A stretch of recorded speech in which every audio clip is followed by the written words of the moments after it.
Hello दोस्तों, आज मैं आपको the richest man in Babylon book से बताऊंगा कि कैसे एक गरीब आदमी बेबीलोन का सबसे अमीर आदमी बना, सिर्फ 3 प्रिंसिपल्स को फॉलो करके, जिन्हें फॉलो करके आप भी अमीर बन सकते हो। So let's begin.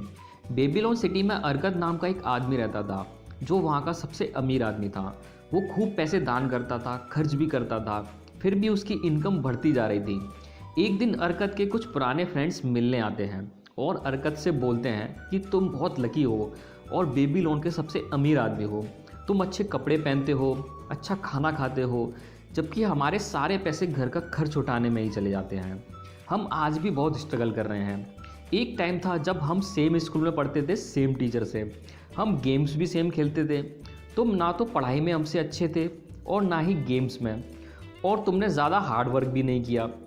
फिर तुम इतने अमीर कैसे हो गए? क्या ऊपर वाला सिर्फ तुम पर मेहरबान है? ये सुनकर अरकत ने कहा कि मैं तुम्हें ज़रूर बताऊंगा कि मैं इतना अमीर कैसे बना और तुम इतने सालों में गरीब क्यों रह गए। ये सब इसलिए है क्योंकि तुम लोगों ने दौलत बनाने का असली प्रिंसिपल्स को नहीं सीखा है। सो मैं तुम्हें वो प्रिंसिपल बताऊंगा अपनी खुद की स्टोरी से। जैसा कि तुम सबको पता है कि मैं एक साधारण फैमिली से बिलोंग करता हूँ, बट मुझे अपनी लाइफ में बहुत कुछ अचीव करना था, जिसके लिए पैसा बहुत ज़रूरी था। सो मैंने डिसाइड किया कि मुझे भी खूब दौलत कमानी है। इसी बीच मुझे लिखने की जॉब मिली। मैं देर रात तक वहाँ काम करता था। कई महीनों तक मैं किसी तरह हार्ड वर्क करता रहा, फिर भी मेरे पास कुछ खास पैसा नहीं आया। जो भी पैसा आता था वो पूरा घर खर्च में ही निकल जाता था। एक दिन एल्केमिस्ट मेरे पास आए, जो एक मनी लेंडर थे। उन्होंने मुझे एक लॉ लिखने का ऑर्डर दिया और कहा कि मुझे ये लॉ 2 दिन में चाहिए। अगर ये काम तुम 2 दिन में करते हो तो मैं तुम्हें 2 कॉपर कॉइन एक्स्ट्रा दूंगा। तो मैंने एल्केमिस्ट का काम करना स्टार्ट कर दिया। जब एल्केमिस्ट वापस आए तो वो काम अधूरा था, जिसकी वजह से एल्केमिस्ट मुझ पर काफ़ी गुस्सा हुए। फिर भी हिम्मत जोड़ के मैंने कहा कि मैं पूरी रात जाग कर कल तक आपका काम पूरा कर दूंगा और आपसे कोई पैसा भी नहीं लूँगा। तुम बहुत अमीर इंसान हो, मुझे भी प्लीज़ बताइए कि मैं कैसे अमीर बन सकता हूँ, और मैं वादा करता हूँ कि कल तक आपका काम पूरा कर दूँगा। एल्केमिस्ट ने कहा, मुझे तुम्हारी हिम्मत पसंद आई। तुम मेरा काम ख़त्म करो और कल मैं तुम्हें अमीर बनने के प्रिंसिपल्स बता दूंगा। फिर मैंने पूरी रात जागकर लॉज लिखे। जब दूसरे दिन एल्केमिस्ट आए तब मैंने उनसे कहा कि मैंने आपका काम कर दिया है, अब आप प्लीज़ मुझे अमीर बनने के प्रिंसिपल्स बताइए। तो एल्केमिस्ट ने कहा, ध्यान से सुनो अरकत, मुझे अमीर बनने का रास्ता तब मिला जब मैंने डिसाइड किया कि जितने भी पैसे मैं कमाता हूँ उसका एक हिस्सा मुझे अपने लिए रखना है। इस पर मैंने उनसे पूछा कि बस इतना ही? तो एल्केमिस्ट बोले, तुम कपड़े वाले को या जूते वाले को उसके काम करने के पैसे देते हो, बस खुद को छोड़कर। आज से अपनी कमाई का एक हिस्सा अपने आप को देना शुरू करो, और वो हिस्सा 10% से कम नहीं होना चाहिए, और ये एक हिस्सा तुम्हें अपने बाकी खर्चे करने से पहले ही निकाल कर रखने हैं। जितने भी तुम पैसा बचा कर रखते हो वो तुम्हारे गुलाम हैं, और तुम्हें उनको काम पर लगाना चाहिए और उनसे और पैसा कमाने चाहिए। फिर तुम्हारी सेविंग के जो चिल्ड्रन हैं उन्हें भी तुम्हारे लिए काम करना होगा और पैसा कमाना होगा। एल्केमिस्ट ने आगे कहा कि तुम्हें लग रहा होगा कि मैं तुम्हें फंसा रहा हूँ, पर तुम मुझे देख सकते हो। बस यही करके एक भेड़ चराने वाले को मनी लेंडर बना दिया, जो तुम्हारे सामने खड़ा है। तो अगर तुम्हें अमीर बनना है तो तुम्हें अपनी सेविंग से कमाई करनी होगी और उसकी कमाई से भी कमाई करनी होगी। फिर एल्केमिस्ट ने कहा कि पैसा एक पेड़ की तरह है जो एक बीज से पैदा होता है। तुम्हारा पहला बचाया हुआ सिक्का वो बीज जैसा होगा जिससे तुम्हारी दौलत बढ़ेगी। तुम्हारी कमाई का बचाया हुआ हर हिस्सा उस पौधे को पानी देने जैसा होगा। जब वो पौधा बड़ा हो जाएगा उस दिन तुम उस पेड़ के नीचे आराम कर सकोगे। ये बोलकर एल्केमिस्ट चले गए।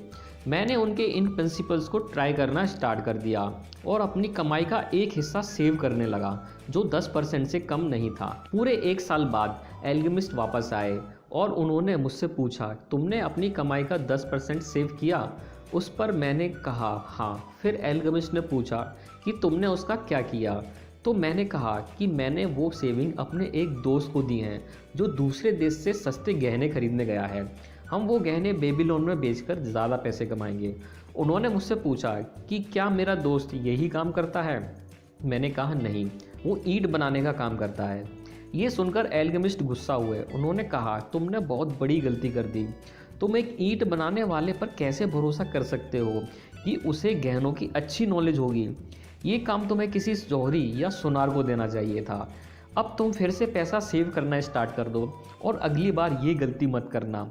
ये बोलकर वो चले गए। एल्केमिस्ट की बात सही निकली। मेरा दोस्त दूसरे देश से नकली गहने खरीद लाया और हमारे पैसे डूब गए, पर मैंने फिर से सेविंग करना स्टार्ट किया। 1 साल बाद एल्केमिस्ट वापस आए तो मैंने उन्हें बताया कि इस बार मैंने अपने पैसों से पीतल खरीदा और उसे ढाल बनाने वाले को दे दिया, जिससे वो मुझे प्रॉफिट का हिस्सा देता है। एल्केमिस्ट को ये अच्छा लगा। फिर उन्होंने पूछा कि तुम उन पैसों का क्या करते हो? तो मैंने कहा कि उन पैसों से मैं कपड़े और दूसरी अच्छी चीज़ें खरीदता हूँ। इस पर एल्केमिस्ट हंसने लगे और कहा कि तुम पेड़ को बढ़ने से पहले ही काट रहे हो। तुम अपनी सेविंग्स के बच्चे को खा रहे हो। तुम्हें अपनी सेविंग के बच्चों को फिर से काम पे लगाना चाहिए और ऐसा करते रहना चाहिए। एक टाइम आएगा जब तुम जितना चाहो खर्च कर पाओगे बिना तुम्हारी कमाई को कम किए। इसलिए अपनी सेविंग के बच्चों को भी काम पे लगाओ। ये बोलकर एल्केमिस्ट चले गए। फिर 2 साल बाद वापस आए और उन्होंने मुझसे पूछा कि कैसा चल रहा है तुम्हारा बिजनेस? तो मैंने कहा जितना मैंने चाहा था उतना नहीं, पर मेरी इन्वेस्टमेंट्स पैसा बना रही हैं और उनके बच्चे और उनके बच्चे के बच्चे भी पैसा बना रहे हैं। ये सुनकर एल्केमिस्ट बहुत खुश हुए और मुझे उन्होंने अपना पार्टनर बना लिया। अर्कत ने अपने दोस्तों से कहा कि अमीर बनने के सारे प्रिंसिपल्स मैंने तुम्हें बता दिए हैं। अब तुम भी इन प्रिंसिपल्स का यूज़ करके अमीर बन सकते हो। सो इस पूरी कहानी से हमने 3 प्रिंसिपल्स सीखे। फर्स्ट, तुम जो कुछ कमाते हो उसका एक हिस्सा अपने आप को दो और वो हिस्सा 10% से कम नहीं होना चाहिए।